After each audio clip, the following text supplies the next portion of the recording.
Assalamualaikum warahmatullahi wabarakatuh. Kami dari kelompok 3 akan mereview sistem 3 yang berjudul Review Perbandingan Cloud Computing, Google Aplikasi, dan Office 365 sebagai Digital Asset Management di Istana Kepresidenan Yogyakarta.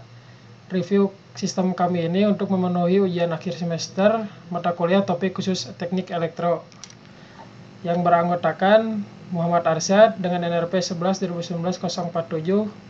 Lalu saya sendiri, Ferdi Chandra Zailani dengan NRP 11 2019 063. Lalu ada Aditya Nugraha dengan NRP 11 2019 067.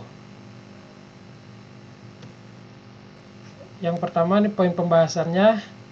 Poin pembahasan yang pertama yaitu apa yang dimaksud cloud computing. Lalu yang kedua, tujuan cloud computing. Yang ketiga, jenis-jenis cloud computing. Yang keempat, latar belakang topik. Yang kelima, pembahasan topik. Yang keenam, kelebihan dan kekurangan cloud computing. Pembahasan yang pertama yaitu apa itu cloud computing. Sederhananya, cloud computing atau komputasi awan adalah pemberi layanan komputasi diantaranya mencakup server, penyimpanan, basis data, jaringan, perangkat lunak, analitik, dan kecerdasan buatan. Melalui cloud computing menawarkan inovasi yang lebih cepat, sumber daya yang fleksibel, dan skala ekonomis. Pengguna cloud computing biasanya hanya membayar untuk layanan cloud yang user gunakan, membantu pengguna menurunkan biaya pengoperasian, menjalankan infrastruktur dengan lebih efisien, dan menskalakan sesuai kebutuhan bisnis pengguna. Pembahasan yang kedua yaitu tujuan cloud computing. Cloud computing dibuat untuk bertujuan untuk menghilangkan semua beban berat yang terlibat dalam mengolah dan memproses data dari perangkat yang sering Anda bawa ketika bekerja. Data pekerjaan dan aplikasi Anda menjadi tersedia dari perangkat apapun yang dapat Anda sambungkan ke internet, dimanapun Anda berada. Karena fungsi cloud computing memudahkan penggunanya untuk menjalankan program tanpa harus menginstal aplikasi terlebih dahulu dan memudahkan pengguna untuk mengakses data dan informasi melalui internet. Yang pembahasan ketiga yaitu jenis-jenis cloud computing. Yang pertama yaitu public cloud. Cloud publik dimiliki oleh dan dioperasikan oleh penyedia layanan cloud pihak ketiga yang mengirimkan sumber daya komputasi mereka seperti server dan penyimpanan melalui internet.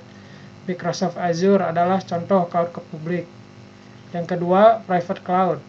Cloud pribadi mengacu pada sumber daya cloud computing yang digunakan secara eksklusif oleh satu bisnis atau organisasi.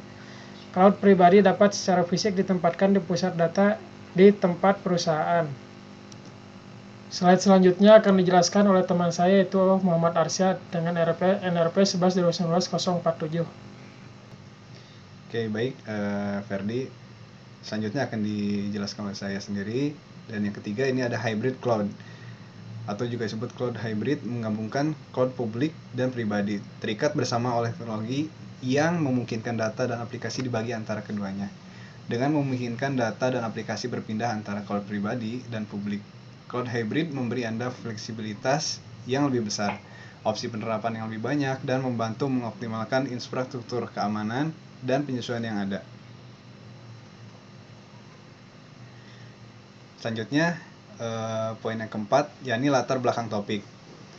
Implementasi cloud computing pada sektor pemerintahan masih belum banyak dimanfaatkan, padahal kemajuan teknologi seperti cloud computing merupakan salah satu alternatif bagi instansi pemerintah dalam mengelola data negara. Teknologi ini mampu memenuhi kebutuhan dalam penyimpanan dan keamanan.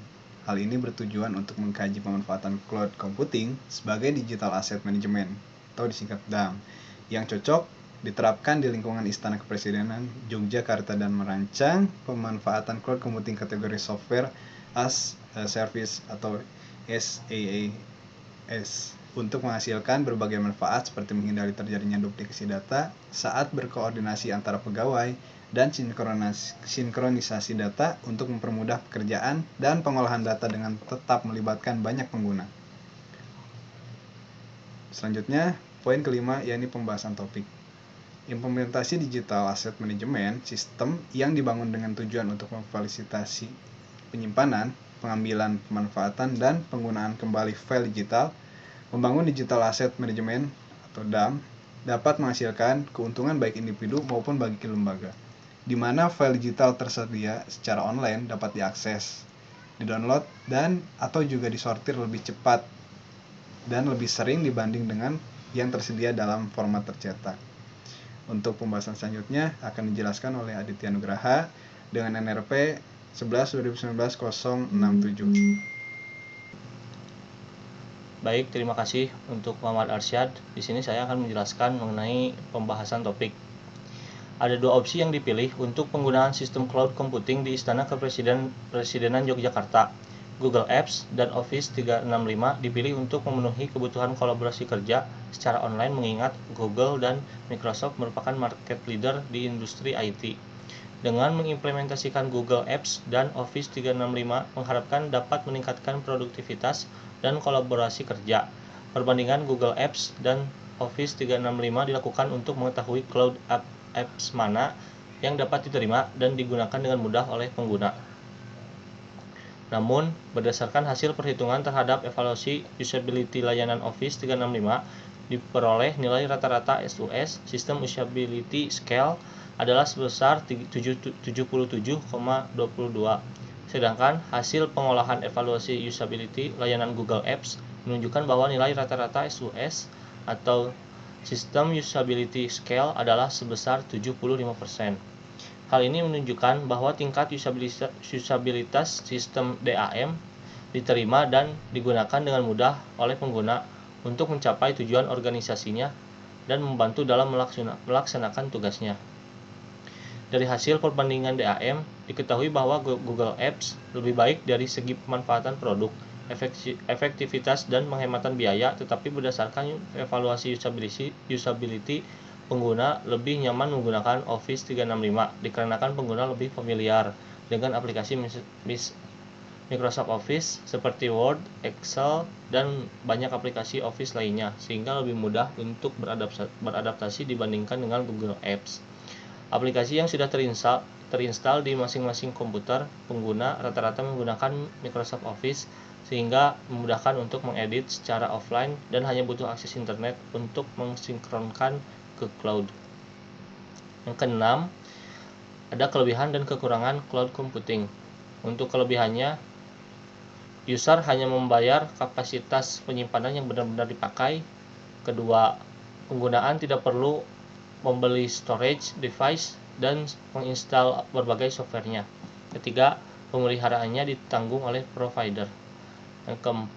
Untuk kekurangannya, pertama, data bocor dan resiko data bocor dan tersebar ke user lain. Lalu yang kedua, gangguan akses data yang menyebabkan kegagalan upload atau download. Untuk referensi materi ini ada dua yang kami ambil. Yang pertama dari materi kuliah, mata kuliah topik khusus teknik elektro di slide 9 mengenai cloud computing. Kedua dari jurnal seminar nasional yang berjudul Implementasi Cloud Computing sebagai Digital Asset Management atau DAM di Istana Kepresidenan Yogyakarta. Untuk selanjutnya saya serahkan kepada moderator Ferdi Chandra Jailani. Terima kasih.